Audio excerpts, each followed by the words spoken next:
It's my pleasure tonight to welcome an Annapolis undergraduate alum, as well as a Santa Fe Eastern Classics alum, and the current chair of the Department of German Studies at University of Washington, Professor Ellwood Wiggins. Dr. Wiggins received his doctorate from Yale University with a dissertation entitled "To Grasp the Minds of Men, Performing Recognition."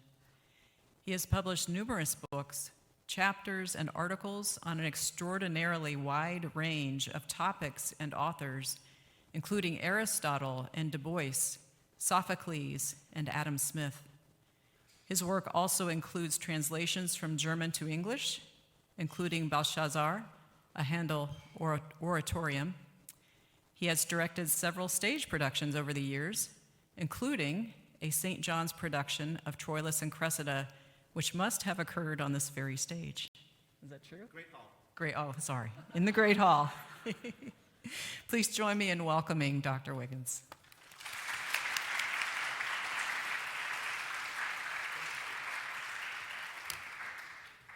All right. Thank you so much for that kind introduction and reminding me of the debacle in Great Hall in 1998.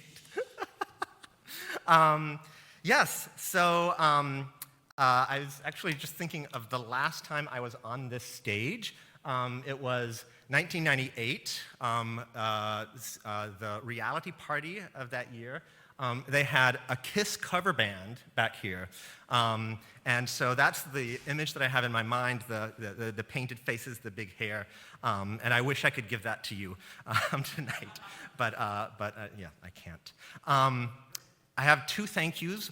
One, in general, to St. John's, not only for inviting me back to give this lecture, but also for what I think is the greatest gift of a St. John's education. I really feel like I learned how to ask questions here. And I think I got better and better at asking questions. The talk I'm going to give you tonight is a question. And so you'll be able to test that claim. But I really appreciate that gift of St. John's for teaching me how to ask questions. And then also specifically to one tutor, Gisela Burns. Mrs. Burns, not only inspired me with her own way of doing scholarship, which is to put texts in conversation with each other. So that's always been a model for me in my own scholarship. But also, if any of you have had a class with Mrs. Burns, she always reminds us to look to the structure, right? And count the lines. And that's something that I have really appreciated in my entire intellectual journey. Okay, so here we go. Oh, I have to figure out how to turn this on. Oh, there it is. Okay. Sympathy is a problem. I'm going to be exploring this problem with you for the next 45 minutes or so with the help of Sophocles Philoctetes, which is a tragedy about a man with a wounded foot. I've been working on adaptations of this play for several years, but it really came home to me with a new urgency at the beginning of this past summer when I keeled over in a bowling alley and broke my foot. I ended up needing surgery, was stuck in a cast for 2 months, and a weight-bearing boot for another 6 weeks after that. And it didn't take long for jokes about the irony of the situation, a scholar of Philoctetes with a bum leg, to get very old. So far, my wife and daughters, who have been taking care of me all this time, have not abandoned me on a desert island, though I'm very sure they were tempted to at many points over the past summer. But you don't need a debilitating injury to discern the problem of sympathy. The trouble is already manifest in the wildly divergent claims about compassion and empathy by the authors of the great books on the St. John's program. From the very beginning, the Iliad is really the story of anger, meanness, being transmuted to compassion, eleos. In Aristotle's Poetics, pity is one of the two instruments by means of which stories affect us most deeply. Aristotle devotes a whole chapter to the emotion of compassion in the Rhetoric. But for Aristotle and the Greeks, pity, eleos, is an emotion like any other: anger, fear, shame. Morally, it's entirely neutral. For Jesus, in the Gospels, meanwhile, that same word, eleos, becomes the embodiment of God's commandment to personal virtue and the prayer for God's mercy on us, Kyrie eleison. St. Augustine, however, warns us against sympathy for fictional characters, and Spinoza goes so far as to call pity for anyone a vice. By the 18th century, sympathy provided the underlying foundation or the highest goal for moral philosophies as divergent as Jean-Jacques Rousseau in France, David Hume and Adam Smith in Scotland. Kant in Germany, on the other hand, is deeply suspicious of sympathy. In the 19th century, Nietzsche, perhaps unsurprisingly, wrote scathing critiques of the workings of compassion. George Eliot, whose Middlemarch, I hope, is still on the program, held that if art does not enlarge men's sympathies, it does nothing morally. And her novel, The Mill on the Floss, by the way, has a wonderful Philoctetes vignette, almost right at the center.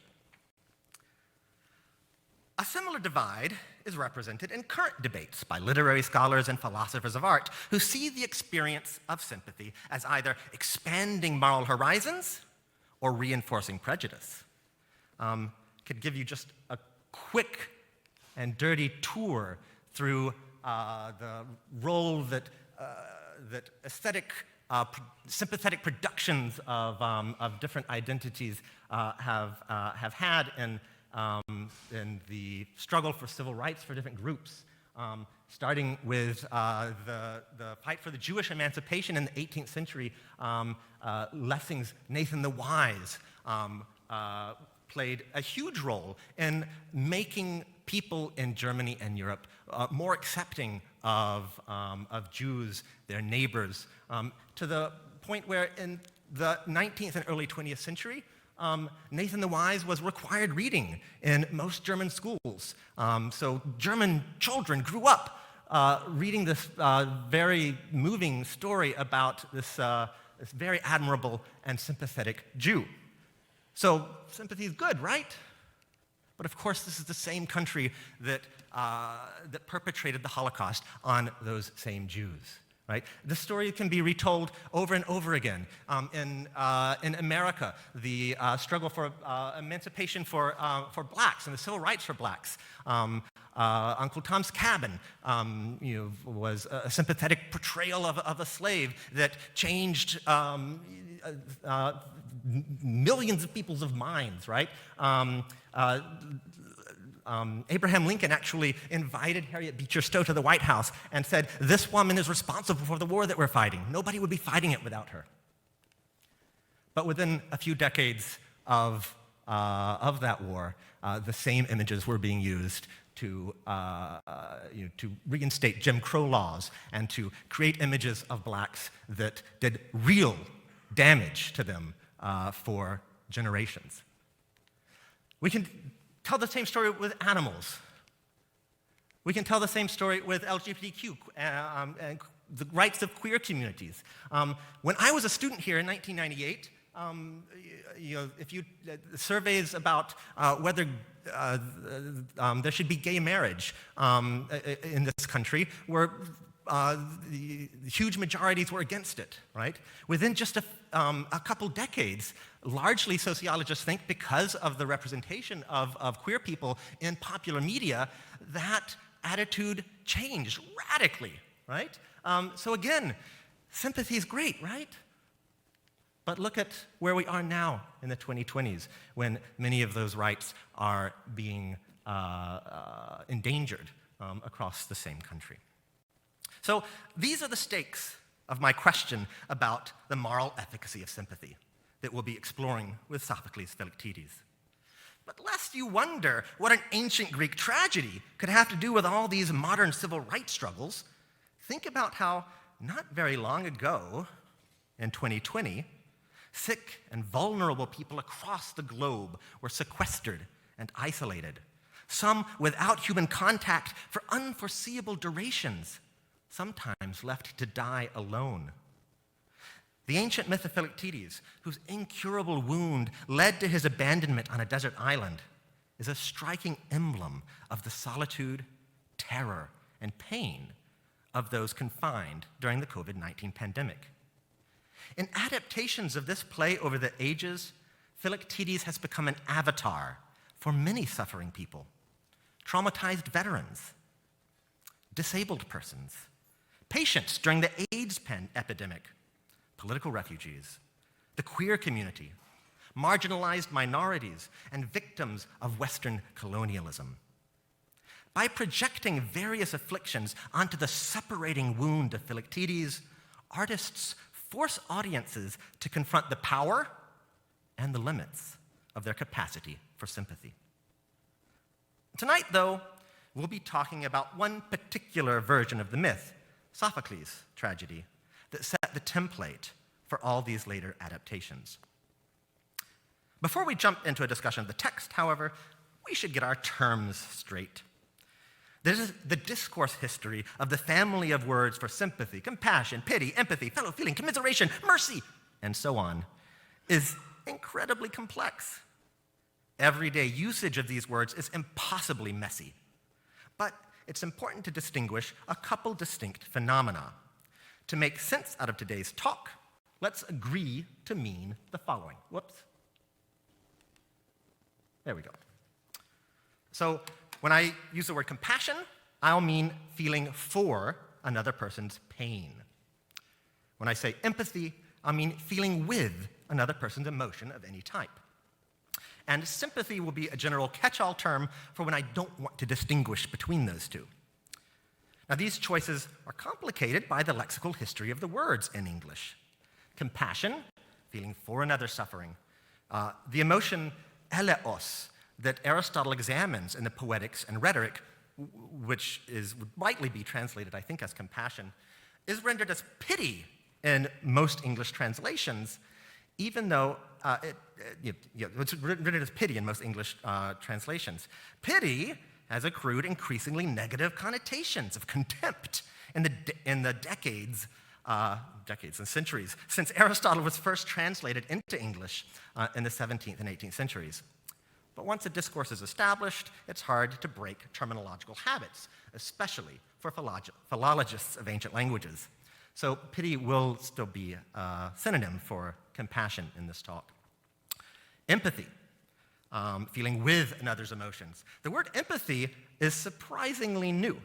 It wasn't coined until the 20th century, and it was an English psychologist's pseudo-Greek invention to translate the German word Einfühlung, a kind of feeling into. By now, it has been reborrowed into German as Empathie and developed to mean something different from the technical term Einfühlung in both languages. It's definitely the hippest word here, and is the subject of an entire blockbuster industry of pop psychology, self-help gurus, and idealistic world changers. This is just a small sample of the titles, best-selling titles with empathy in them.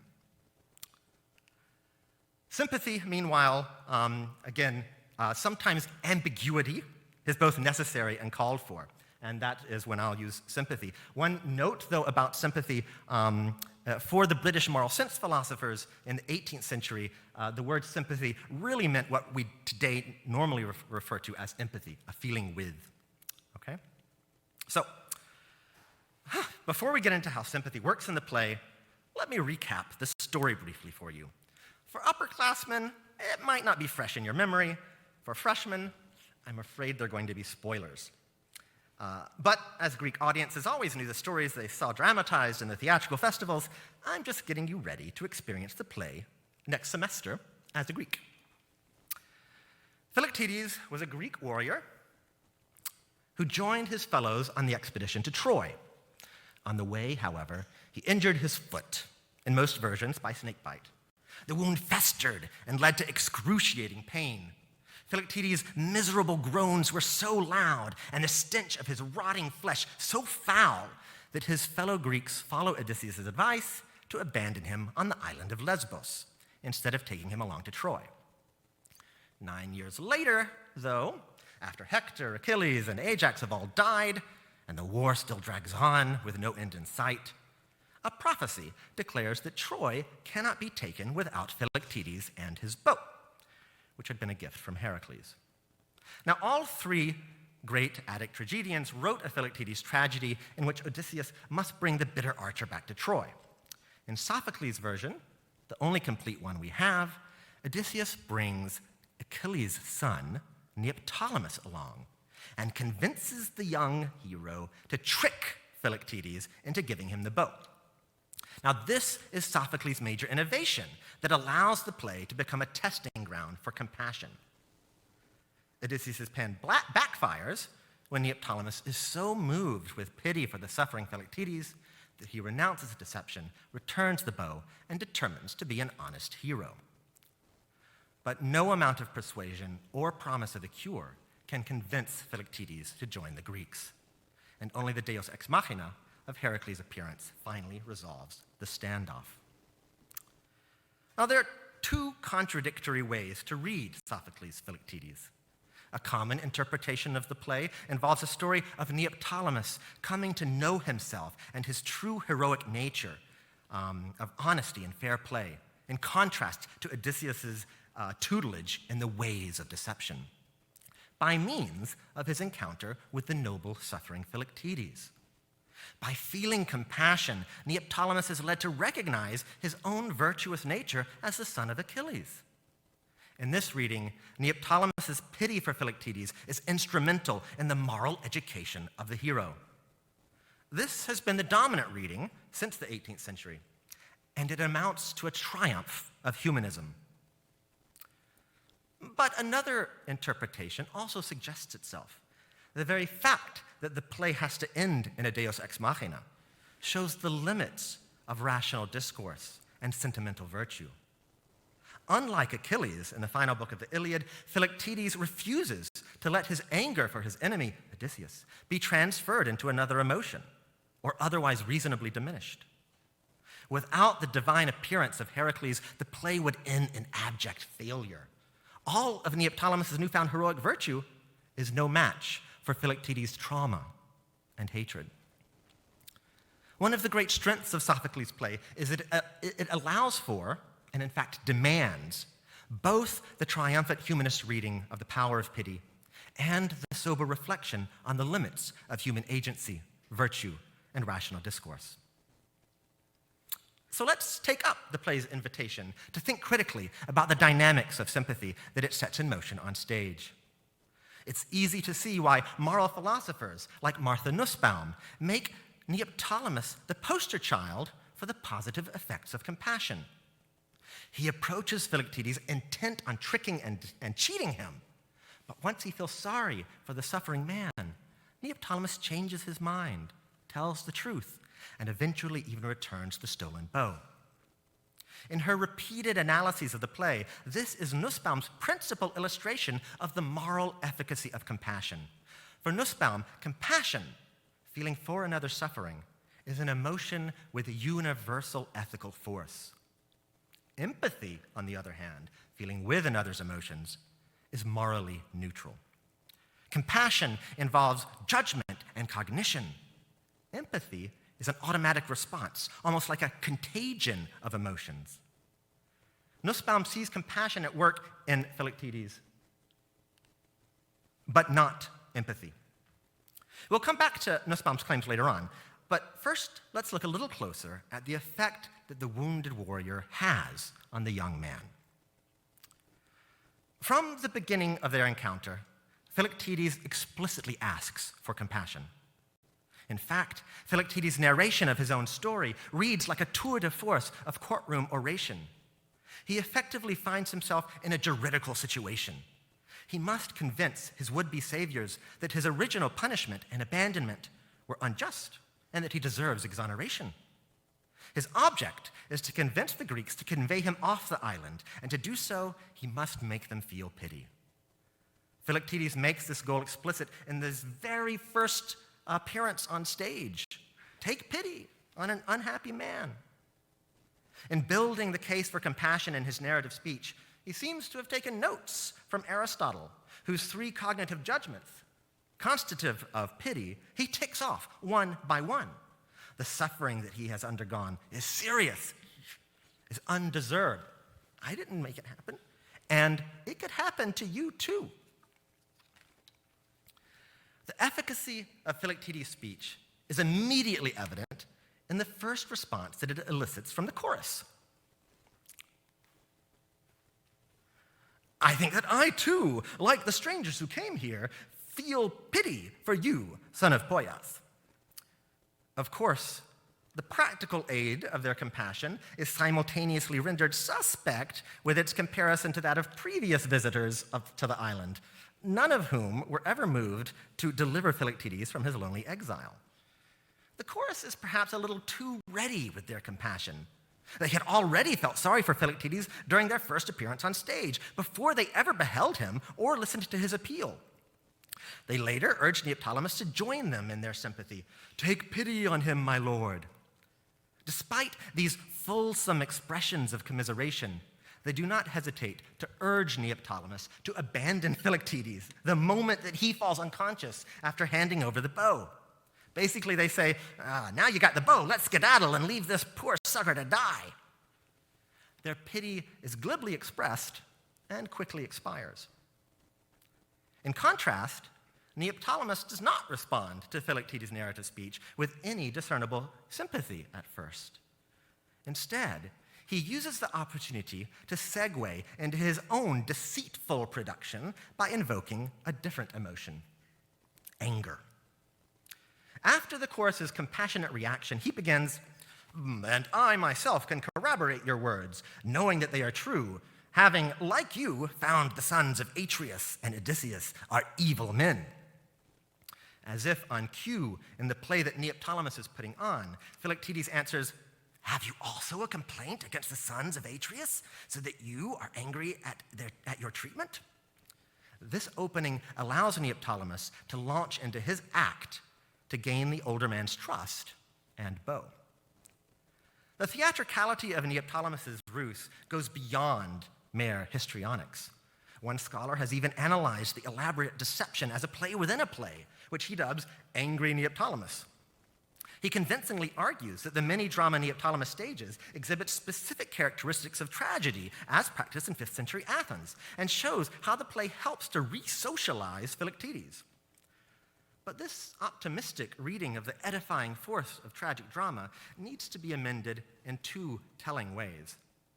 First, Neoptolemus' play does not follow the tragic pattern discerned by Aristotle of accomplishing its end by means of fear and pity. Unlike Philoctetes, Neoptolemus does not ask for or receive compassion from his audience. In fact, Neoptolemus rejects a form of pity when it is offered in this touching exchange. Philoctetes says, I do not know, my son, whether to ask you first about your wrongs or to lament for them. Neoptolemus, I think that for you your own griefs are sufficient, poor man, so that you do not need to lament for those of others. You are right. So tell me again about the matter in which they treated you with insolence. Instead of pity, Neoptolemus models a different emotion, anger, the passion of his father Achilles, and invites his spectator to share in it. In short, whereas Philoctetes had asked for compassion with his rhetoric, Neoptolemus is aiming for empathy with his drama. Now, mind you, the Greeks had no single word for the contagious sharing of emotions in general. Usually they would put the prefix sun in front of whatever specific emotion they were talking about sharing, like sunedomai, to share joy, to share pleasure. But in the performance of his drama, Neoptolemus is unmistakably trying to get Philoctetes to feel with him, to empathize with his wrath. This is quite a different enterprise from invoking fear and pity, as tragedies are wont to do. And it's worth examining the means and the consequences of this dramaturgy of empathy. Like Philoctetes, Neoptolemus seems to have anachronistically studied his Aristotle. The scenario he reenacts follows to perfection the recipe for anger in the Rhetoric, where it features as the first prototypical example of all emotions.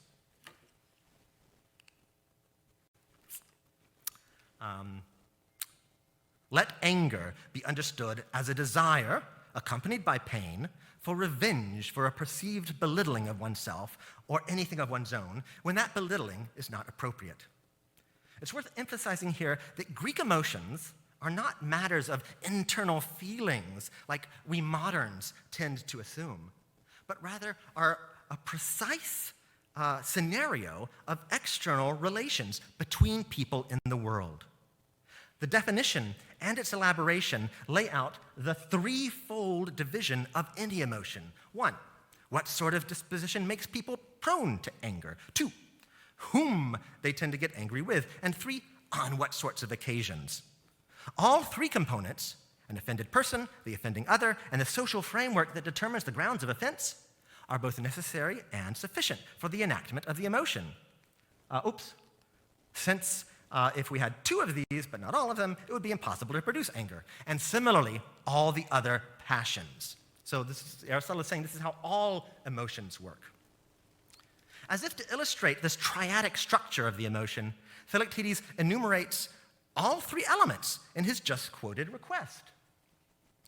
Tell me about the matter, that is, the occasion of anger, in which they, to whom anger is directed, treated you, who feels anger, with insolence.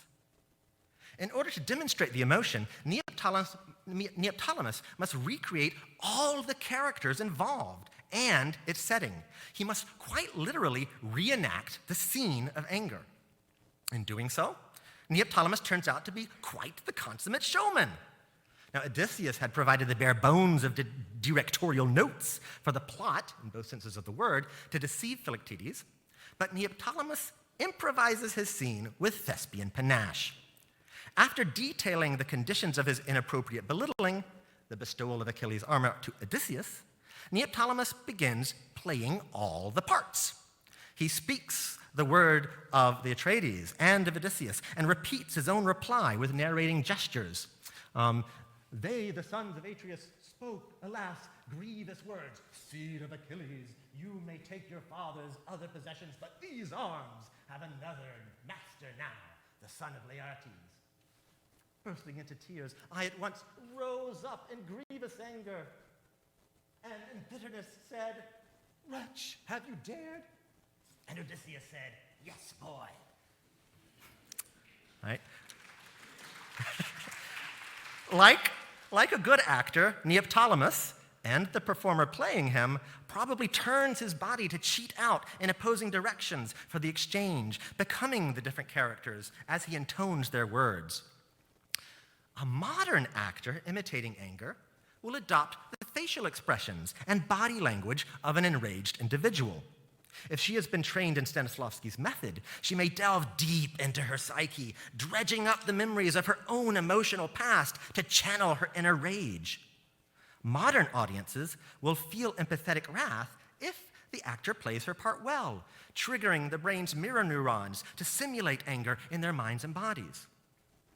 But faced with the same task, Neoptolemus could not rely on just expressing his own feelings. Remember, all the actors of Greek tragedy are wearing masks.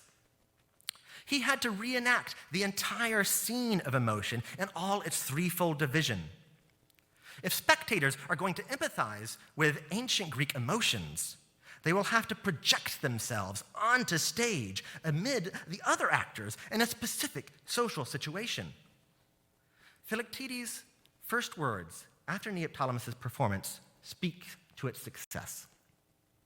You have sailed here, strangers, with a pain that commends you to me, and you are in harmony with me. Now, musical language of harmony and overtones have been favorite metaphors for empathy since the 18th century. David Hume and Adam Smith both use them. And Philoctetes really seems to be feeling with Neoptolemus' passion here. More literally, however, these last words, moi prosadet, mean you sing to me. And this active language of singing is more illustrative of what ancient empathy must entail than the involuntary vibrations of harmonizing overtones. The ultimate measure of success for Neoptolemus's dramaturgy of empathy is palpably evidenced in the active back and forth that Philoctetes engages with him as they ratchet up their mutual wrath against the scurrilous Greeks in their own escalating scene of anger. It thus becomes clear that Neoptolemus is engaging in a different type of drama from what one usually thinks of as Attic tragedy. It's one that does not work by means of fear and pity, but that instead aims at the reproduction of emotions with, not within, its spectator. Moreover, the intersubjective nature of ancient emotions means that the empathy thus produced is necessarily a doubly interactive affair. It's a second-order emotion, not in the sense of an overtone, but in the sense of actively joining in a projected scene of relations. One can helpfully compare the first-order emotion of compassion that Philoctetes appeals to, in which the tripartite emotion consists of Neoptolemus feeling pity for Philoctetes about the latter's undeserved suffering at the hands of the Greeks. So let's compare that with the second-order empathetic anger that Neoptolemus engineers, in which Philoctetes feels anger alongside Neoptolemus directly at those same Greeks. In the analogy thus suggested, Philoctetes' rhetoric is to compassion, as Neoptolemus' drama is to empathy. Now, in some ways, though, a second point of emendation to the optimistic reading of the play within a play is even more crucial. For Faulkner, that's the scholar I mentioned earlier, the primary spectator who responds properly to the mise en abîme is Philoctetes, its intended audience. But the person who actually undergoes the greatest change, by far, as a result of the performance of angry Neoptolemus, is not its spectator. Philoctetes remains incapable of experiencing a cathartic cleansing of his wounded emotional states as an effect of the drama. Once the act is revealed as a deception, in fact, Philoctetes is only further traumatized by the compounded betrayal. Instead, it is the principal actor in the mini-drama, Neoptolemus himself, who is transformed as a result of play acting with the older man. And what is the effect of the drama on its actor? 2 words sum it up. Ti drasso, what am I to do? This amounts to an aporia. This impasse is what the encounter with Philoctetes has brought about. The effect of Neoptolemus' drama in this reversal is not yet the moral transformation that many readers want it to be. Though he ceases deceiving Philoctetes, he still keeps hold of the prize won by means of his deception. But even if the emotionally fraught encounter with Philoctetes has not turned Neoptolemus into a noble hero, it has made him radically question his current course of action, as evidenced in his repeated supplications for guidance. Words of stupefaction pervade this passage like a litany of aporia. No fewer than 4 times, Neoptolemus repeats this plea to be told what to do.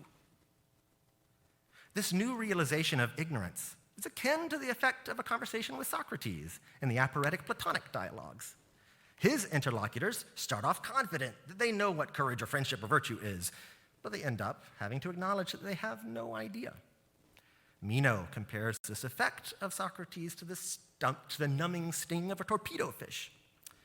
Neoptolemus seems to be experiencing a similar kind of paralysis in these baleful exclamations of impasse surrounding this reversal. The first indication of Neoptolemus' being at a loss comes shortly after he has beheld Philoctetes succumb to his paroxysms of pain. In desperation, Neoptolemus begs, "Papai, what am I to do?" He introduces this imprecation with an expression of dismay, "Papai," that echoes the very sounds Philoctetes screamed when the agony of his wound had overwhelmed him. "Papai, Pel, papai." Neoptolemus seems to be reenacting Philoctetes' inarticulate cries of bodily anguish and expressing this new mental pain of perplexity. After making the older man empathize with his anger, it is as if a form of empathetic affliction is taking hold of Neoptolemus. And at this point, he still has yet to name the compassion that he may be feeling. Before he cops to feeling pity, directly after reverberating Philoctetes' cries of pain, he gives name to the impasse he is feeling. I do not know where to turn in my perplexity. And the last three words stand out in this remarkable declaration of ignorance, right? You see, taparon, that is aporia, right? No path forward. Trepen, that's the verb for to turn. This is a literal peripeteia that Neoptolemus is self-directing at this moment. And epos is basically, he's saying, I don't know where to turn in terms of language, in terms of words. Lloyd Jones, the translator of this, doesn't render it into English, and it would make for an impossible, you'd have to say, in respect to words. So it's clear why he leaves it out. But I think it's important that at this moment, Neoptolemus is not even thinking of actions. He's saying, I don't even know what to turn in terms of what to say. In sum, the drama's play within a play has engineered a pointed aporia in Neoptolemus. But it has not yet led to the kind of ethical improvements that many theater scholars have wanted tragic catharsis to be. Aristotle, usually a stickler for clearly explaining his terms, famously leaves catharsis undefined in the Poetics. That may seem an unforgivable oversight, for the word figures as the most important part of the definition in an Aristotelian hierarchy of causes. It is what tragedy brings about in the world, the very telos or purpose of the art form. But the wealth of richly diverse interpretations to which the obscurity of this terminus technicus has given birth among zealous scholars and theater makers over the centuries make me think of it as a fortuitous, if not strategic, ambiguity. The effect of Neoptolemus' dramaturgy of empathy on himself clearly does not amount to a moral purification, a therapeutic purging, or an intellectual clarification, to name just three of many influential interpretations of catharsis. Now, perhaps it would be silly to expect catharsis from a drama that, while exhibiting many conventions of Attic tragedy, deviates from the Aristotelian model in its emotional tactics, as we saw in Neoptolemus' dramaturgy. Catharsis is supposed to come about by means of fear and pity. Why look for it when a dramatic intervention proceeds by empathetic projection instead? But the most striking effect of Neoptolemus' dramaturgy, its plaintive aporia, is in fact identical with one recent interpretation of catharsis in particular. St. John's own Joe Sachs convincingly associates the thorny old question of catharsis, which is the everyday Greek word for cleaning, with Aristotle's pervasive concerns with ekplexis, that is consternation, from the verb to knock away the support of something, and taumaton, wonder. The true point of tragedy, for Aristotle, thus would be to present theatergoers with a paradox that appears both probable and impossible. We suddenly find ourselves feeling pity for someone we would normally say doesn't deserve it. Maybe someone who kills his father and sleeps with his mother, for example. This incomprehensible but truly felt compassion brings about, in the words of Mr. Sachs, the, quote, sudden loss of the sense that we understand what is going on. Catharsis, then, makes what is familiar suddenly strange. It knocks away one's long-held assumptions about the world and invites spectators to think in new ways. Instead of an assemblage full of emotionally purged moralists, catharsis of this kind produces an audience in which some people are suddenly questioning their worldviews. This aphoretic defamiliarization, if one takes up a sustained inquiry into what one admits one doesn't understand, is potentially the beginning of philosophy. Neoptolemus' reversal here, brought about under the auspices of the institution of tragedy by means of empathy, and resulting in emotional confusion between pity and shame, has effected a Socratic and cathartic aporia. Will he accept its invitation to philosophize? So, now we're in a better position to return to Martha Nussbaum's claims about compassion as a force for good in personal and social morality. Nussbaum upholds the distinction between compassion as feeling for another's pain and empathy as feeling with another's emotional state of any sort. Compassion, she argues, has distinct moral value, whereas the experience of sharing emotions and empathy is neither sufficient nor necessary for compassion to obtain. Empathy, she says, is, quote, itself both fallible and morally neutral. Nussbaum points out the pleasure that sadists derive from participating in their victims' tortures as an example of empathy's unethical instrumentality. This clear moral hierarchy between the two forms of sympathetic engagement with others, however, is complicated by the interplay of compassion and empathy in the reading of Philoctetes we've just been stumbling through tonight. Admittedly, the empathy that Neoptolemus designs for in his deceptive performance, leading Philoctetes to feel with his fictional anger at the Greeks, seems to corroborate its morally suspect nature. Empathy here is instrumental to Neoptolemus' treacherous deceit. Yet, without the emotional alliance that the young man succeeds in forging with Philoctetes through his dramaturgy of empathy, the subsequent shame and compassion that overcome him and bring about the aporia that creates space for moral inquiry would never have come about. Compassion is certainly a vital component of this process, but it is quite distinct from the refined cognitivist sentiment that Nussbaum describes. The one time that Neoptolemus actually cops to feeling pity comes quite a while after the effects of his dramaturgy of empathy become manifest. Finally, Neoptolemus declares, "As for me, a strange pity, oiktos denos, for this man has fallen upon me, not now for the first time, but since long ago." It is hard to square the terrible pity, oiktos denos, that Neoptolemus names with Nussbaum's clarifying and edifying compassion. The potentials and pitfalls of pity are intimated in the way Neoptolemus names the emotion that overcomes him as he beholds Philoctetes' suffering. Oiktos, denos. Again, oiktos is pity, and denos means both strange and terrifying, powerful and monstrous. There it is. It's the same word from which we get the prefix for dinosaur, like terrible lizard. Pity is at once admirable and horrifying in its compelling passion. Pity violently takes hold of Neoptolemus, leaving him stunned and helpless.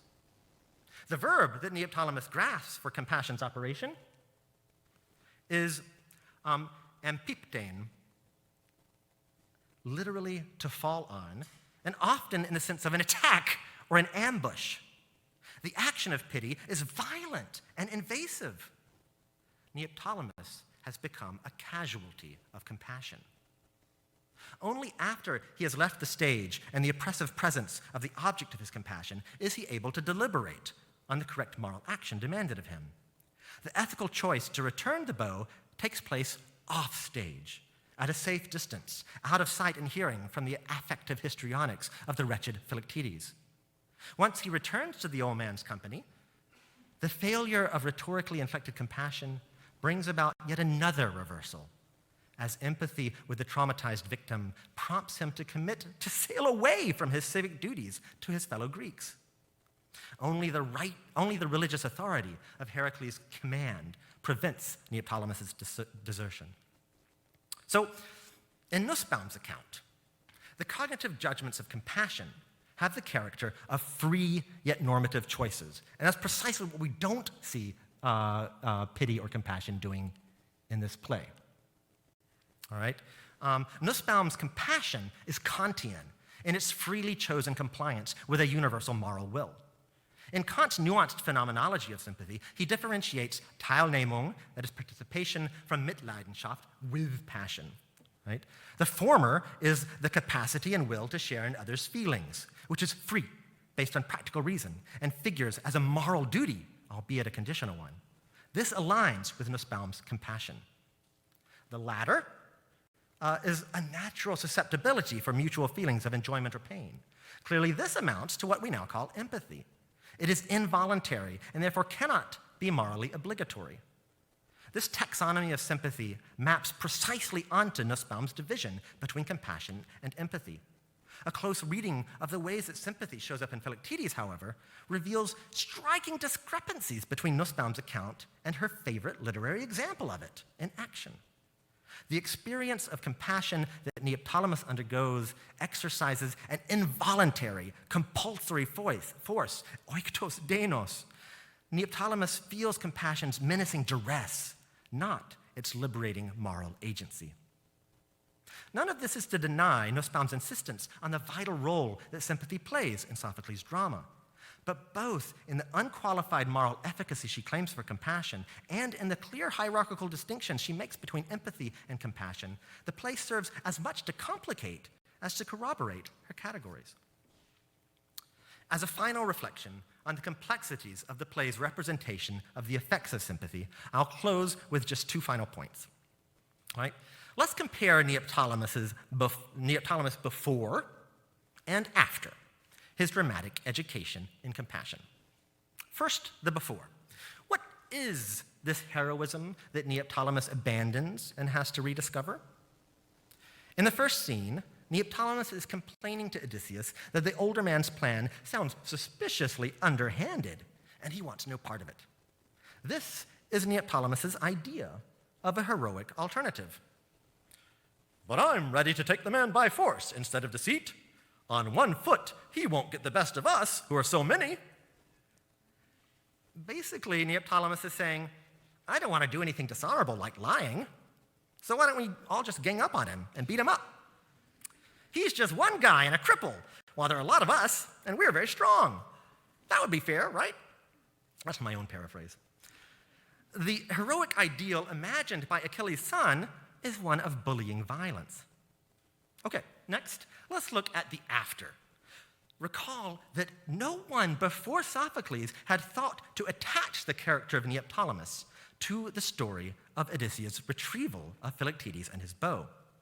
Seeing the son of Achilles enter on stage in a Philoctetes tragedy would have been a surprise to its original audience at the festival of Dionysus in 409 BCE. Neoptolemus was known for one major thing in the mythic world of the epic cycles. He was the cruelest of the Greeks in the sack of Troy. It was Neoptolemus who brutally murdered Priam, as you see on the vase painting on the left. He brutally murdered Priam, the wizened king of the Trojans, the same man who had successfully pleaded for pity from Achilles in the Iliad.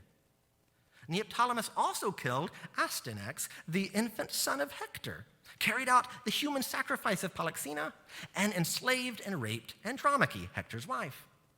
This is the image of Neoptolemus that would have been in festival-goers' minds as they watched the young man struggle with moral scruples and experience a life-changing lesson in compassion. You see the thing that Neoptolemus is using to beat Priam with? That is Hector's son. He's killing Priam with his own grandchild. Just as Heracles had to appear in a deus ex machina in this tragedy to put the mythic fate of Philoctetes back on track after he is about to run away home, audiences would have to make their own calculations to maneuver Neoptolemus from his moral transformation on Limnos to the war criminal among the smoking ruins of Troy. The implicit lesson is that whatever pedagogical means spectators witness being employed in Neoptolemus's emotional rite of passage on stage, they would not lead to lasting ethical improvement once he was faced with the reality of battle. In a way, then, Sophocles' play can be read like a thought experiment whose outcome is a foregone conclusion. We all know that Neoptolemus will end up as a merciless brute on the battlefield. So no matter how bracing the education that Sophocles constructs for Neoptolemus, with its touching scene of compassion that leads him to clearly reject Odysseus' utilitarian cruelty in favor of Philoctetes' sympathy-tempered noble heroism, the ultimate destination is given. Neoptolemus' compassionate transformation is doomed to be but an ephemeral moment of tenderness in the making of a pitiless war criminal. Sympathy, you see, is a problem.